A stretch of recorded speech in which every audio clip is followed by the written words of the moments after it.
The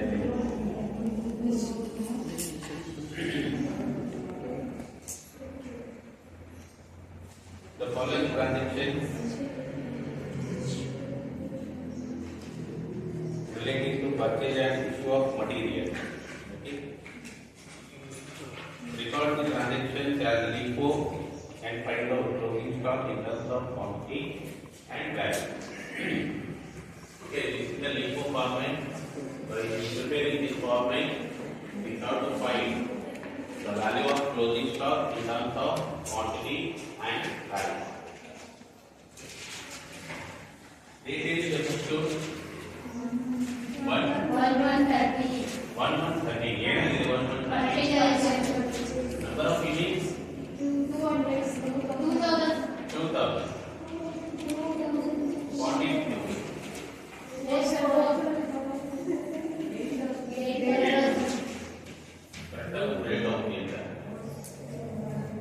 Here 2000 or 8. Next date is there 3130. Here is there quantity 250. Rate 5. 1000 to 50. Here 250. 5000 250. Okay, the receipt are there.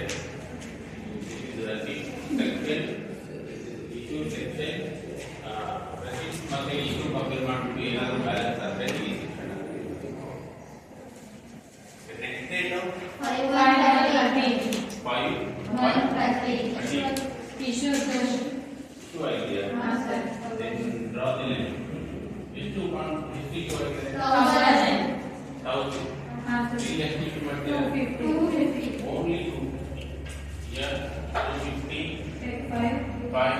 250. 1000 to 50. Balance is to be 1750. 1000. 2000 ಅಲ್ಲಿ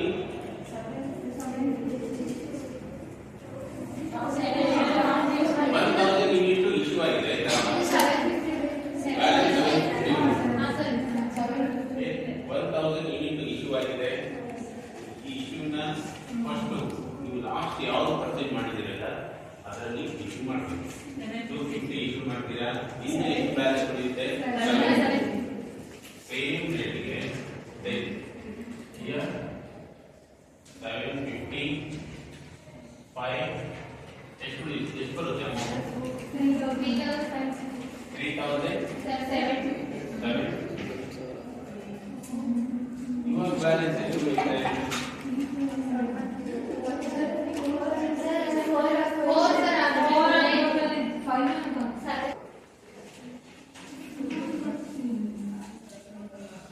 okay 5/1/2030 ನಿಮಗೆ 1000 unit issue ಆಗಿದೆ. But ಇಲ್ಲಿ LIFO method ಇರೋದ್ರಿಂದ ಈ ಇಶ್ಯೂನ ಒಂದೇ ಸರಿ ಮಾಡಕ್ಕೆ ಬರೋದಿಲ್ಲ. ಫಸ್ಟ್ ಪರ್ಚೇಸ್ ಎಷ್ಟಾಗಿದೆ ಅದರಲ್ಲಿ ನೀವು ಇಶ್ಯೂ ಮಾಡಬೇಕು. 250 ಇಶ್ಯೂ ಮಾಡ್ತೀರಾ. R the rate 5250. ನೆಕ್ಸ್ಟ್ 750 ನಿಮಗೆ ಬ್ಯಾಲೆನ್ಸ್ ಸಿಗುತ್ತೆ. 750 material you are issuing out of 2000 material 750 rate for total value 3000. Balance ಎಷ್ಟು ಉಳಿಯುತ್ತೆ ನಿಮಗೆ? 250. Here 4. 5000. 5. 5.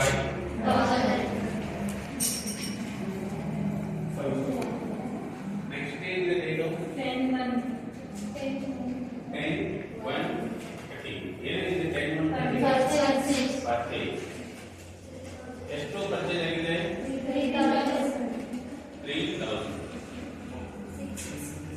Rate per quantity 6. Here 18,000. Same ಮಾಡ್ತೀರಾ? Balance. Here 3000. 6. 18. Next date is 12/1/30. 12/1/30. 30. Issue item. Issue item. Then here draw the line. When materials will get issued, you have to draw the line. ಎಷ್ಟು issue ಮಾಡಿದ್ರೆ 2000 issue ಮಾಡ್ಬೋದಾ ಮಾಡ್ಬೋದಾ 3000 balance ಇದೆ here rate ಯಾವ ಹೋಗ್ತೀರಾ 6 ಹೋಗ್ತೀರಾ ಈ ಮಟೀರಿಯಲ್ ನೀವು issue ಮಾಡ್ತಾ ಇದ್ರೆ you should consider the per unit value of these materials here 6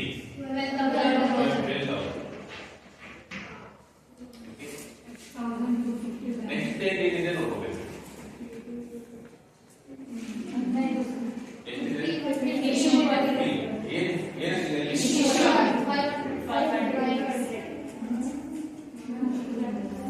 next to 50 130 okay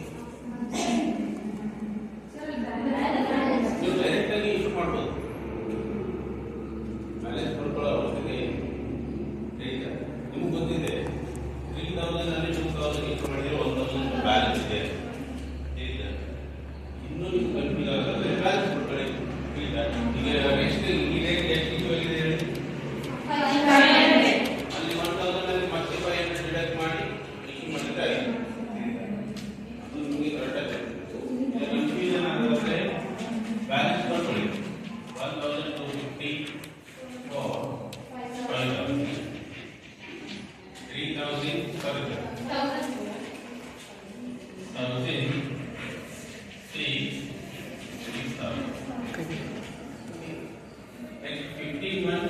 30 ಏನಾಗಿದೆ ಅಲ್ಲಿ 500 issue then draw the line 500 issue ಕೊಡಬಹುದಲ್ಲ ಒಂದ್ಸರಿ ನಿಮ್ಮ ಕ್ಲೋಸಿಂಗ್ ಸ್ಟಾಕ್ 1000 ಬ್ಯಾಲೆನ್ಸ್ ಇದೆ ಇಲ್ಲಿ 500 ರೇಟ್ ಯಾವ ಕೊಡ್ತೀರಾ 6 ತಗೊಳ್ತೀರಾ here ನಿಮ್ಮ ಹತ್ರ 500 ಬ್ಯಾಲೆನ್ಸ್ ಇದೆ ನೆಕ್ಸ್ಟ್ ಡೇಟ್ ಏನಾಗಿದೆ ನೋಡ್ಕೊಳ್ಳಿ ಇಶ್ಯೂ ಆಗಿದೆಯಾ ದೆನ್ ಬ್ಯಾಲೆನ್ಸ್ ನೋಡ್ಕೊಳ್ಳಿ 1250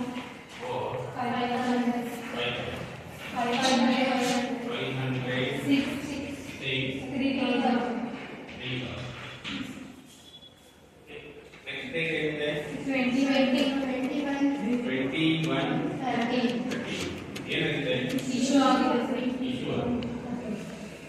ಎಷ್ಟು ಇಶ್ಯೂ ಆಗಿದೆ 1000 ಕೊಡ್ಬೋದಾ ಇಲ್ಲಿ 500 ಕೊಡ್ಬೋದು ಓಕೆ ನಿಮಗೆ ಲಾಸ್ಟ್ ಪರ್ಚೇಸ್ ಏನಿದೆ 500 ಅದರಲ್ಲಿ 500 ಕೊಡ್ತೀರಿ 500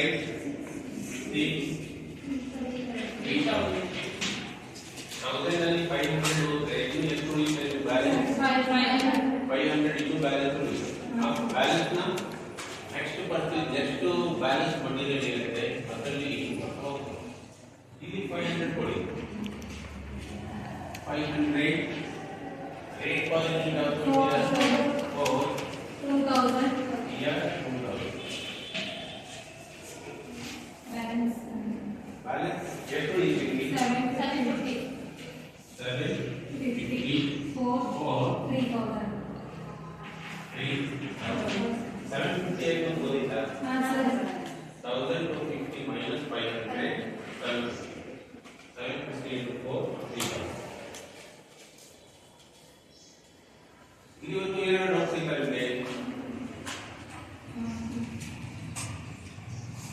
ನೆಕ್ಸ್ಟ್ ಡೇಟ್ ಏನಿದೆ 20 to 130 ಪರ್ಚೇಸ್ ಎಷ್ಟು ಪರ್ಚೇಸ್ ಆಗಿದೆ 2000 5.5 for unit value 5.5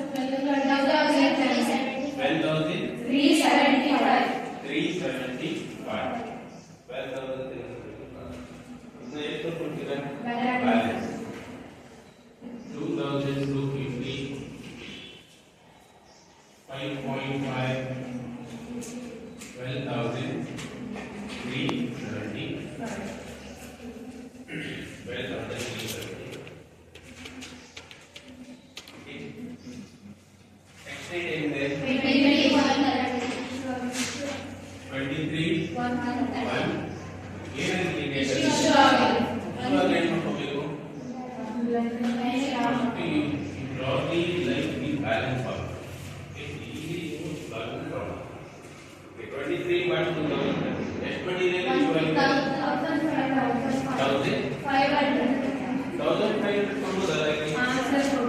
ನಿಮ್ಮ ಹತ್ರ ಕ್ಲೋಸಿಂಗ್ ಅಂಡ್ ಲಾಸ್ಟ್ ಮಟೀರಿಯಲ್ ಎಷ್ಟಿದೆ 2250 ಬಟ್ ಎಷ್ಟು ಮಟೀರಿಯಲ್ ಇಶ್ಯೂ ಆಗ್ತಾ ಇದೀರಿ 1500 ಕೊಡ್ಬೋದಲ್ಲ ಒಂದೇ ಸರಿ 1500 ಪರ್ ಯೂನಿಟ್ ವ್ಯಾಲ್ಯೂ ಎಷ್ಟು ಹೋಗ್ತೀರಾ 8250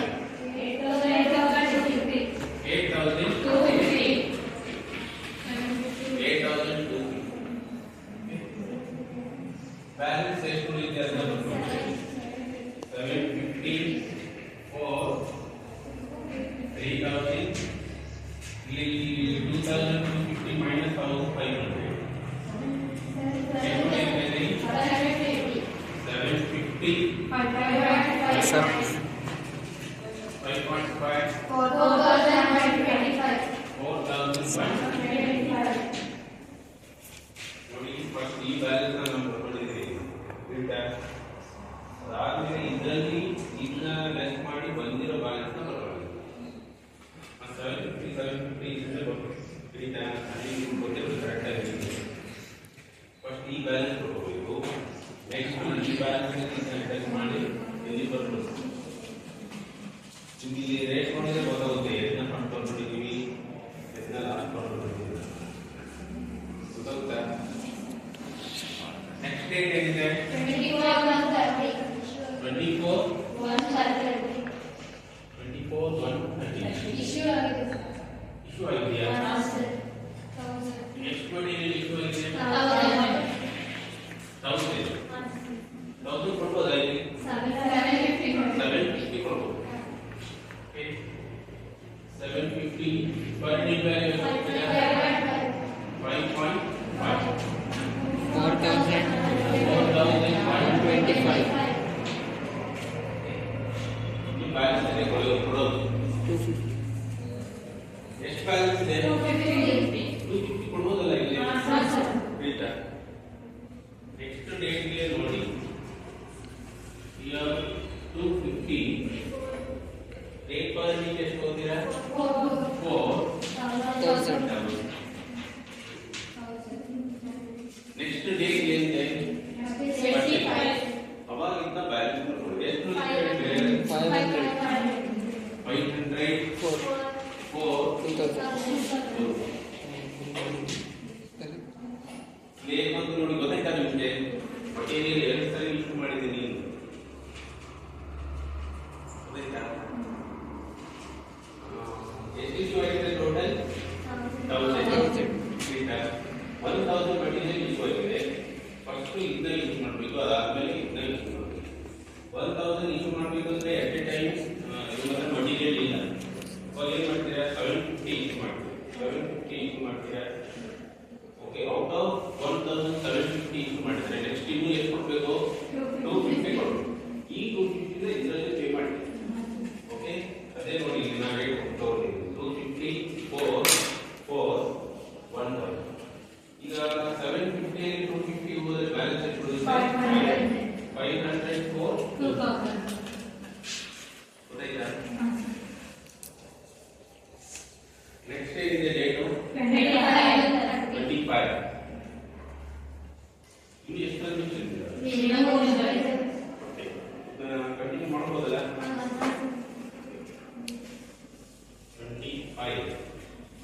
25 ಏನಾಗಿದೆ ಇಶ್ಯೂ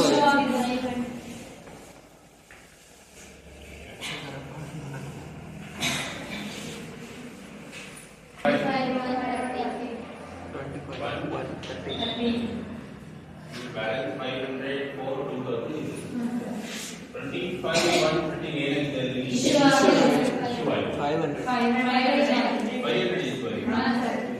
ಇಶ್ಯೂ ಮಾಡ್ಬೋದಲ್ಲ ಇಶ್ಯೂ ಸಿಎಂ 500 ಬ್ಯಾಲೆನ್ಸ್ ಏನಾಗಿದೆ ನಿಮಗೆ ಮತ್ತೆ ಬ್ಯಾಲೆನ್ಸ್ 500 ಯೂನಿಟ್ಸ್ ಉಳಿದಿತ್ತು 500 ಯೂನಿಟ್ಸ್ ನೀವು ಇಶ್ಯೂ ಮಾಡ್ತೀರಿ ಬ್ಯಾಲೆನ್ಸ್ ಎಲ್ಲ ಇಲ್ಲ ನೆಕ್ಸ್ಟ್ ಡೇಟ್ ಏನಿದೆ 28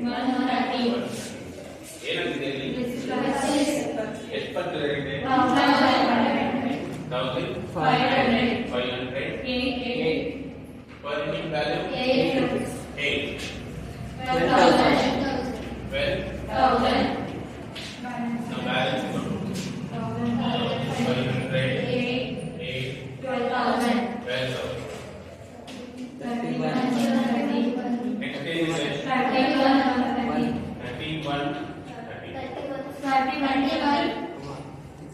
51, 1, 30. Sure. Thousand. Then draw the line. Next issue is there. Thousand also. 1000. What was the line? 1000. 8. 8,000.